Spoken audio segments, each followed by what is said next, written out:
Well, hello, this is Outnumbered. I'm Harris Faulkner, here with my co-host Emily Campagno. Also joining us today, Martha McCallum, Mercedes Schlapp, and Mark Thiessen is here. Oh, it's going to rock. President Biden is now en route to Arizona. Oh, great, he'll go to the border, right? No. He will be about an hour away from the border, but he won't be visiting it despite the unprecedented crisis there that we all know that we're facing. More than 2 million people, 2.5 actually, have crossed the border illegally in just the past fiscal year. And we've learned of hundreds of people dying in the waters that you see there. That's the Rio Grande. And a record number of children arriving at the border who are alone, unattended, and Lord only knows what's happened to them along the way. In just the past 3 days, there have been 14,000 encounters at the border. And we call them that because they're not really going through the checkpoints. They're just kind of flowing over. This is the thermal imaging from Fox News's Bill Maloogian of people crossing into Texas last week. And right now, border agents are bracing for a massive influx. The Biden administration is reportedly projecting daily border crossings could double when the Trump-era border policy known as Title 42 ends on December 21st. Apparently, the president does not think all of this is important. And how do we know? Because he said it. Why go to a border state and not visit the border? Because there's a more important thing going on. They're going to invest billions of dollars in a new enterprise. Important to whom, Mark Thiessen? Well, that would be a more defensible answer if he had gone to the border at any other time in the first 2 years of his presidency, which he hasn't done. We've got, when he says that this is not important, we've had 1 million gotaways, 4 million encounters at the border. So some people cross more than once. But roughly 5 million. That's a good point. People crossing our border. We got fentanyl pouring in over the border, which is causing untold deaths in this country. It's fueling crime because a lot of the crime spike in cities like in New York and other places far away from the border, it's drug-related crime. So this isn't important to the president of the United States. That's just a shocking statement.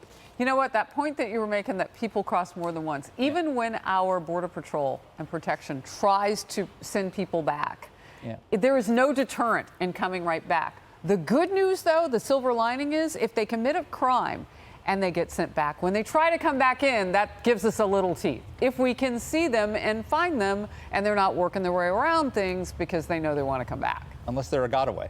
Which is there's exactly. a million of those. So and also what the cartels do is they send surges of migrants in one part of the border so they can move the fentanyl in another. That's what's happening in Arizona and Nogales. Emily. That's right.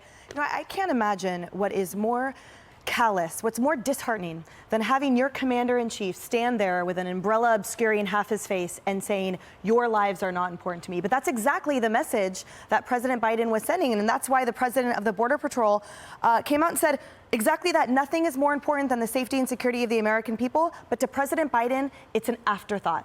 And the union weighed in too as well today. Visiting an ice cream shop, very important, they said. Visiting our border where illegal immigration, deaths, escapes, and fentanyl smuggling set new records nonstop. Thousands dying as a result. Not important.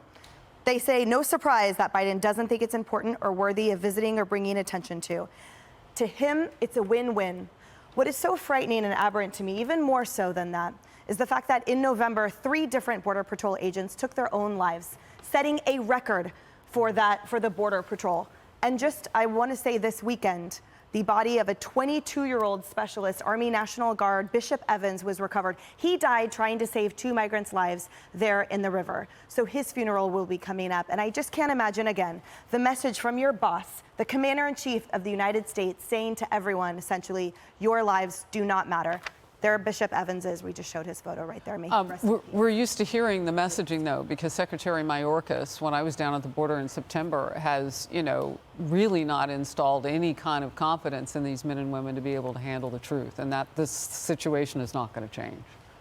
I mean, can you imagine if your job is to protect the border and you see as many as 5 million crossers since the beginning of this administration crossing illegally, and you're told basically that the border is closed and you're watching what is happening? I mean, anybody who's watched any of this video knows that that is a lie. the border is not closed. The border is immensely porous, incredibly dangerous. People are losing their lives. And what do they get? Scolded, right? When they're being accused of whipping people, even though the photographer who took the photo and was there said, you know, it might look like that, but that's actually not what was happening. So they are being grossly mistreated, the people who are protecting our border. What about if you're a parent of a child who died of a fentanyl overdose? And tragically, there are more and more of those parents in this country every day. And this is how it is getting across. So for the president not to go, now, you know what? He has a lot of leeway right now. He's in a very strong position. Yes. What if President Biden said, you know what? I'm going to the border. I'm going to bring a couple Republicans, a couple Democrats. You guys, because she said, you know, Republicans won't do anything to Well, fix that would be it. leadership. So yeah, so it would. But maybe he has that opportunity now in a way that he hasn't before. And people in America want the border secure. Republicans and Democrats, poll after poll after poll. Go for it. Make it happen. Yep. Yeah. But he says that that's not as important. And look, the Taiwanese chip company that's up in Phoenix that he's going to visit, that's important. Yes, absolutely. But we can prioritize. We do that as parents every day. Not everything is an emergency. This actually at the border is an emergency. Well, there's something called multitasking, and that's something that an Also what we do administration as can parents. actually do, and it's something that when I worked in the Trump administration, the president was working on securing the border. That was definitely a priority, working with our Border Patrol agents as well, in addition to dealing with the economy, dealing with global threats. So to say that there are more important issues, for this president to make that comment is a complete insult to the American people. And that literally trickles down to the administration, where you have Secretary Alejandro Mayorkas, Yes, who there you go. refuses to even deal with the border crisis, even give the support needed to our Border Patrol officers. And so, in essence, it's why you're going to see this Republican House majority move forward with investigations on Secretary Mayorkas and bring to light the tragedy that we're seeing at the border. Well, and look at what Republican Tom Tillis is doing right now, working with Kyrsten Sinema. Right. Again, this is going on in the state of Arizona now. That's where she is. And the president could be there, but I think we know what we think about him with her. Well, I and mean, Katie- she gets chased into a ladies' Right. room by men, and the president says, well, that's just the way things go And Katie, in politics. Well, and Katie Hobbs, who certified her own election, but that's a whole different story. She actually has talked about the border and saying that this is an issue that we're having here in Arizona. So for the president to ignore even Democrats on this issue, 100%. I think that it makes him very vulnerable, and you're going to need more of these Democrats to speak up. Yeah. Let's get to this. The White House press secretary, Karine Jean-Pierre, the only French I know, went after Republicans for their stunts when questioned on the border. Watch. If the president is not going to make time to visit the border during his trip tomorrow to a border state, will he do it in New Year? Look, I addressed this last week about the president visiting the border. I'm not going to go beyond what I just laid out. We believe the question, again, as I was just answering to your colleague in the back, is that what are congressional Republicans going to do to actually deal with this issue instead of doing political stunts? Okay, let's talk about that.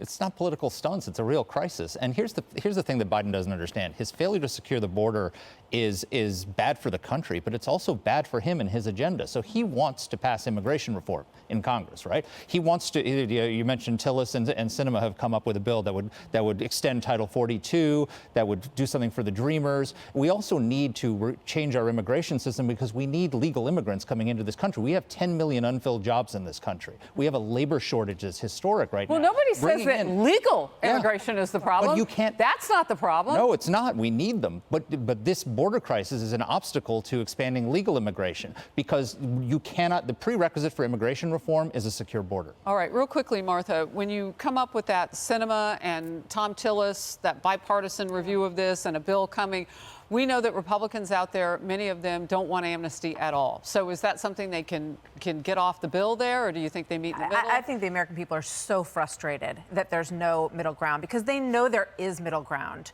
on this issue. We have jobs that need to be filled in this country, and you have a lot of common ground. Maggie Hassan went to the border too, who was reelected as Senator in New Hampshire. So, I think there's an opportunity here, and I think it's very sad and cheap political sort of banter to not actually deal with it. I don't know why the president wouldn't want to get in on this, and it's happening on the ground. Well, I think it's really important to understand this. Immigration negotiations have been happening from one administration to the next. Oh, it's true. Yes. And here's the deal. Republicans have agreed to even some DACA, allowing for citizenship or some sort of DACA negotiation. Yep. That is a place that they can maybe find common ground. Do you think that it stays needs on? To involved, it could. Okay. The border security problem is the biggest issue where you cannot move the Democrats, and they do not want to fund border security. Is it about constituency? Is that too far to go? Well, remember Kamala Harris ran on fixing the immigration system. 2 years later, the waiting list for legal immigration before a judge to see a judge, remember, is still over 2 years. So even the Democrats did as well, but clearly they don't care about. I'm glad you reminded us of what she ran on, because she didn't get one delegate. Exactly. And it's important for me to clarify as well that the Bishop Evans who died saving those 2 migrants, that was earlier this year in April. I think I when you go to the border in Eagle Pass, you can see the memorial that's there on the riverside for him. It's really beautiful. There have been many children Tragic who loss have of that young man. who've lost their lives, and our men and women jump in that river to go save them. Thank you. Hey everyone, I'm Emily Campagno. Catch me and my co-hosts Harris Faulkner and Kaylee McEnany on Outnumbered every weekday at 12 p.m. Eastern, or set your DVR. Also, don't forget to subscribe to the Fox News YouTube page for daily highlights.